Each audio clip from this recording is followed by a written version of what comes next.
Hi Assam ವಲೈಕುಮ್ friends, ಎಲ್ಲರಿಗೂ ನಮಸ್ಕಾರ. ಬನ್ನಿ, ನಾನಿವತ್ತು ನಿಮಗೆ ಚಾಕ್ಲೇಟ್ ಸ್ಪಾಂಜ್ನ ಹೇಗೆ ಮಾಡೋದು ಅನ್ನೋದನ್ನ ನಾನು ತೋರಿಸ್ಕೊಡ್ತಾ ಇದ್ದೀನಿ. ನೋಡಿ, ಈ ಥರ ಸ್ಪಾಂಜಿಯಾಗಿ ಹಸಿ ಹಸಿ ಇಲ್ಲದೆ ಪರ್ಫೆಕ್ಟಾಗಿ ಬರೀ 3 ಇಂಗ್ರೀಡಿಯೆಂಟಲ್ಲಿ ಇಷ್ಟು ಚೆನ್ನಾಗಿರೋ ಕೇಕ್ನ ಮಾಡೋದು ಹೇಗೆ ಅಂತ ನೋಡೋಣ. ಬನ್ನಿ, ಮೊದಲಿಗೆ ನಾವು ಶುಗರ್ನ ತೊಗೊಳ್ಳೋಣ. ಅಂದರೆ 100 ಗ್ರಾಮ್ ತೊಗೋಬೇಕು. ಆ್ಯಕ್ಚುಲಿ ನಾನು 125 ಗ್ರಾಮ್ ಶುಗರ್ನ ನಾನು ತೊಗೋತಾ ಇದ್ದೀನಿ ನೋಡಿ. ಮತ್ತು 125 ಗ್ರಾಮಷ್ಟು ನಾನು ಮೈದಾನು ಕೂಡ ನಾನು ತೊಗೋತಾ ಇದ್ದೀನಿ. ಯಾಕಂದರೆ ಇದು ಆ್ಯಕ್ಚುಲಿ ನಮಗೆ ತುಂಬ ಹಳೆಯ ಕಸ್ಟಮರು, ಹಾಗಾಗಿ 1 kg ಅಂತಲೇ ನಾನು ಹೇಳೋದು. ಸ್ವಲ್ಪ ಜಾಸ್ತಿನೇ ನಾನು ಯಾವಾಗಲೂ ಮಾಡಿಕೊಡೋದು. ಹಾಗಾಗಿ 125 ಗ್ರಾಮ್ ತೊಗೊಳೋದು. ಯಾಕೆ ಅಂದರೆ 5 ಮೊಟ್ಟೆನ ನಾನು ತೊಗೋತಾ ಇದ್ದೀನಿ. 5 ಮೊಟ್ಟೆಗೆ 125 ಗ್ರಾಮ್ ಶುಗರ್, 125 ಗ್ರಾಮ್ ಮೈದಾ ತೊಗೋತಾ ಇದ್ದೀನಿ. ಇದಕ್ಕೆ ಕೋಕೋ ಪೌಡರ್ ಹಾಕ್ಕೋಬೇಕಾಗುತ್ತೆ. ನಾನು ಈಗ ಮುಂದಿನ ವೀಡಿಯೋದಲ್ಲಿ ಎಂಡ್ವರೆಗೂ ನೋಡಿ. ವೀಡಿಯೋದಲ್ಲಿ ನಾನು ಕೋಕೋ ಪೌಡರ್ ಹೇಗೆ ತೊಗೊಳ್ಳೋದು ಅನ್ನೋದನ್ನ ನಾನು ತೋರಿಸ್ಕೊಡ್ತೀನಿ. ಬನ್ನಿ, ಇದಕ್ಕಿಂತ ಮುಂಚೆ ಒಂದು ಪ್ರೀ ಹೀಟಿಗೆ ಇಡೋಣ ಪಾತ್ರೆನ.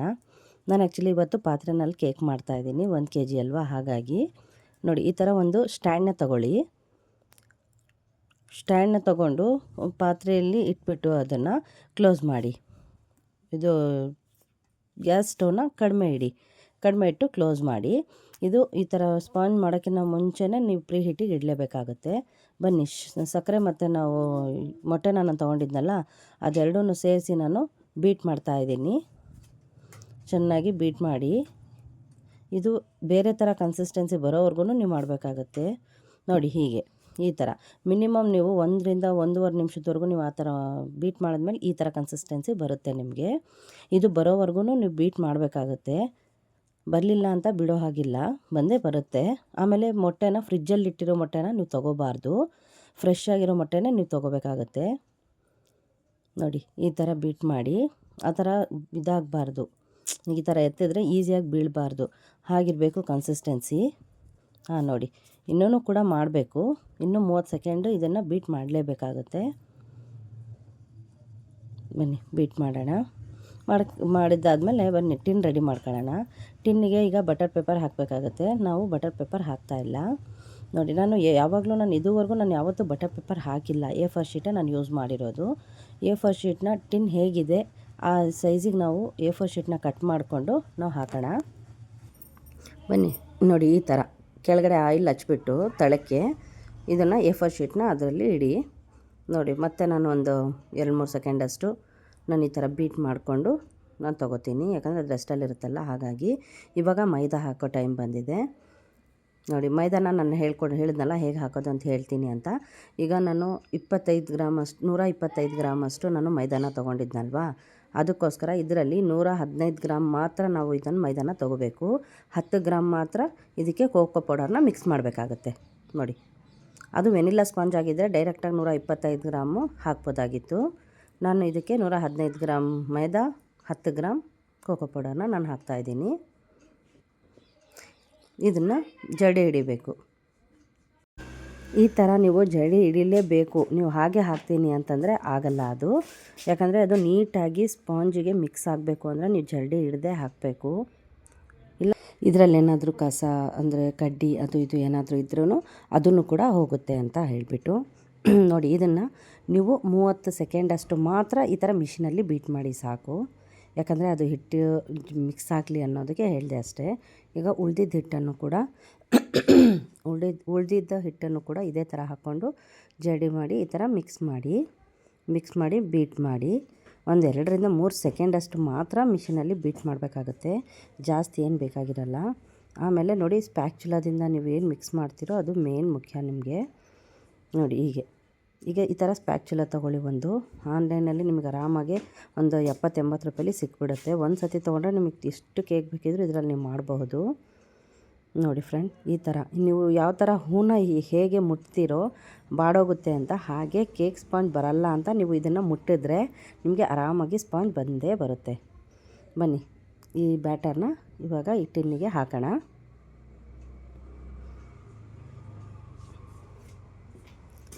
ಎಲ್ಲ ಬ್ಯಾಟರ್ನ ಇದಕ್ಕೆ ಹಾಕಿಬಿಟ್ಟು ನಾವು ಪ್ರೀ ಹೀಟಿಗೆ ಇಟ್ಟಿದ್ವಲ್ಲ ಪಾತ್ರೆನ, ಅದರೊಳಗೆ ಇವಾಗ ಇದನ್ನು ಇಡೋಣ. ಇಟ್ಬಿಟ್ಟು ಇದನ್ನು ಪ್ರೀ ಹೀಟಿಗೆ ಇಟ್ಟು ಇದ್ರ ಮೇಲೆ ವಜೆ ಇಡಬೇಕು. ಏನಾದರೂ ಒಂದು ನಿಮಗೆ ಏನಿರುತ್ತೆ ಅದನ್ನು ನೀವು ಈ ಥರ ಅದ್ರ ಮೇಲೆ ಇಡಿ. ಇಟ್ಬಿಟ್ಟು ಬನ್ನಿ. ಈಗ ನಾನು ಯಾವ ಕ್ರೀಮ್ ತೊಗೋತಾ ಇದ್ದೀನಿ, ಹೇಗೆ ಬೀಟ್ ಮಾಡೋದು ಅನ್ನೋದನ್ನ ನಾನು ತೋರಿಸ್ತೀನಿ ನೋಡಿ. ಈಗ ಬ್ಲಿಸ್ ಕಂಪನಿದು ನಾನು ವಿಪ್ಪಿಂಗ್ ಕ್ರೀಮ್ನ ನಾನು ತೊಗೊಂಡಿದ್ದೀನಿ. ಇದು ಬಂದುಬಿಟ್ಟು ಬರೀ 170-180 ರೂಪಾಯಿ ಒಳಗಡೆ ಇದು ನಿಮಗೆ ಸಿಗುತ್ತೆ. ಇದರಲ್ಲಿ ಮಿನಿಮಮ್ ನೀವು 1 kgದು 3 ಕೇಕ್ ಆದರೂ ನೀವು ಮಾಡಬಹುದು ನೋಡಿ. ಈ ಥರ ಮಿಕ್ಸ್ ಮಾಡಬೇಕು, ಬೀಟ್ ಮಾಡಬೇಕು ಈ ಥರ ನೀಟಾಗಿ. ಬನ್ನಿ ಮೊದಲೇ ಇದು ಕೇಕ್ ಆಗಿ ಈಗ ನಂದು 25 ನಿಮಿಷ ಆಗಿದೆ. ಹಾಗಾಗಿ ನೋಡೋಣ. ಈಗ ನಿಮ್ಮ ಮನೇಲಿ ಒಂದು ಉದ್ದ ಟೂತ್ ಪಿಕ್ ಇದ್ದರೆ ಅದನ್ನು ಇಟ್ಟು ನೋಡಿ.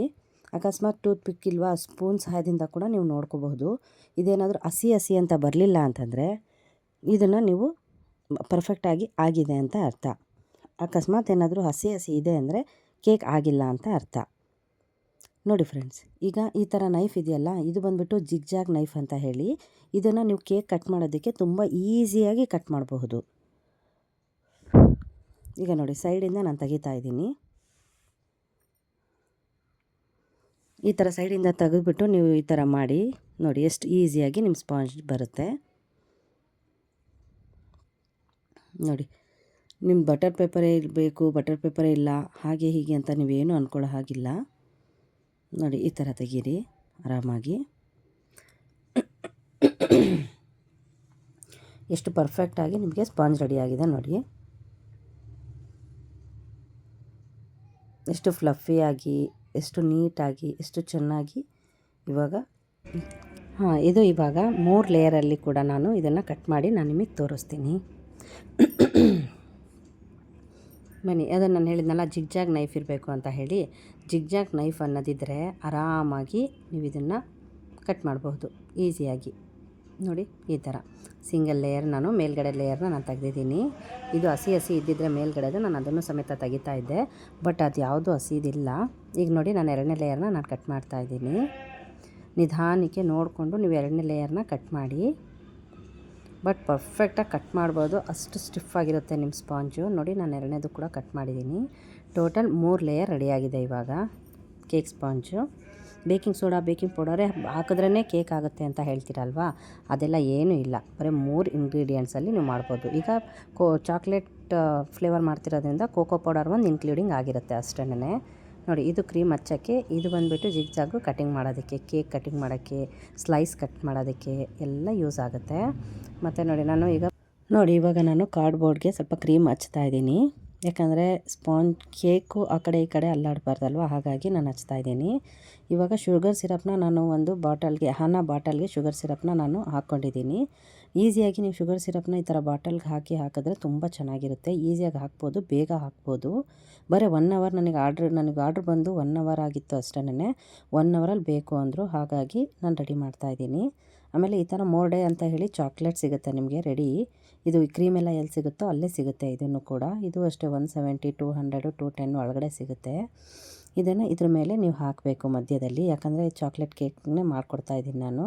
ಹಾಗಾಗಿ ಈ ಥರ ಮಧ್ಯದಲ್ಲಿ ಹಾಕ್ತಾಯಿದ್ರೆ ಇನ್ನೂ ಜಾಸ್ತಿನೇ. ಮಧ್ಯದಲ್ಲಿ ನೀವು ಈ ಥರ ಚಾಕ್ಲೇಟ್ ಹಾಕೋದ್ರಿಂದ ಟೇಸ್ಟ್ ಕೂಡ ತುಂಬ ಚೆನ್ನಾಗಿರುತ್ತೆ. ನೀವು ಕಟ್ ಮಾಡಿ ಕೂಡ ಹಾಕ್ಬೋದು, ಇಲ್ಲಾಂದರೆ ಈ ಥರ ತುರಿದ್ಬಿಟ್ಟು ಕಾಯ್ತಿರ್ತೀರಲ್ಲ, ಆ ಥರ ತುರಿದ್ಬಿಟ್ಟು ಕೂಡ ನೀವು ಹಾಕ್ಬೋದು.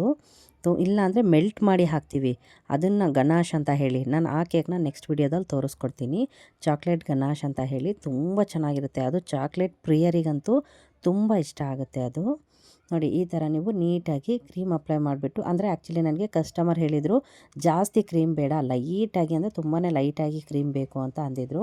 ಹಾಗಾಗಿ ನಾನು ಆದಷ್ಟು ಲೈಟಾಗಿ ನಾನು ಕ್ರೀಮ್ನ ಅಪ್ಲೈ ಮಾಡೋದಕ್ಕೆ ಟ್ರೈ ಮಾಡಿದ್ದೀನಿ ಇದನ್ನು ನೋಡಿ. ಹಾಗಾಗಿ ನೋಡಿ, ಒಳಗಡೆ ಇರೋ ಇದು ಚಾಕ್ಲೇಟ್ ಸ್ಪಾಂಜು ಎದ್ದು ಕಾಣಿಸ್ತಾ ಇದೆ. ಇರಲಿ ಅಂತ ಹೇಳಿಬಿಟ್ಟು ಹಾಗೇ ಇರಲಿ ಅಂತ ಹೇಳಿ ನಾನು ಮಾಡ್ತಾಯಿದ್ದೀನಿ. ಇಲ್ಲಾಂದರೆ ಇನ್ನೊಂದು ಸ್ವಲ್ಪ ಕ್ರೀಮ್ ನಾನು ಅಪ್ಲೈ ಮಾಡಬೇಕಾಗಿತ್ತು ನೋಡಿ. ಈ ಥರ ನಾನು ಆ್ಯಕ್ಚುಲಿ ಮೇಲೆಲ್ಲ ಹಾಕೋಣ ಅಂತ ಹೇಳಿ ಮೇಲೆಲ್ಲ ಹಾಕೋಕ್ಕೆ ಟ್ರೈ ಮಾಡಿದೆ. ಅಷ್ಟರಲ್ಲಿ ಅವ್ರು ಫೋನ್ ಮಾಡಿಬಿಟ್ಟು, ಬೇಡ ನಮಗೆ ಈ ಥರ ನೇಮ್ ಹಾಕ್ಕೊಡಿ, ಮೇಲ್ಗಡೆ ನೇಮ್ ಬರೀರಿ ಅಂತ ಹೇಳಿದರು. ಹಾಗಾಗಿ ನಾನು ನೇಮ್ನ ಹಾಕ್ತಾಯಿದ್ದೀನಿ. ಈ ವಿಡಿಯೋ ನಿಮಗೇನಾದರೂ ಇಷ್ಟ ಆದರೆ ಶೇರ್ ಮಾಡಿ, ಲೈಕ್ ಮಾಡಿ, ಕಮೆಂಟ್ ಮಾಡಿ, ಹಾಗೆ ಸಬ್ಸ್ಕ್ರೈಬ್ ಮಾಡ್ಕೊಳ್ಳೋದನ್ನು ಮರಿಬೇಡಿ. Thank you friends, thank for watching.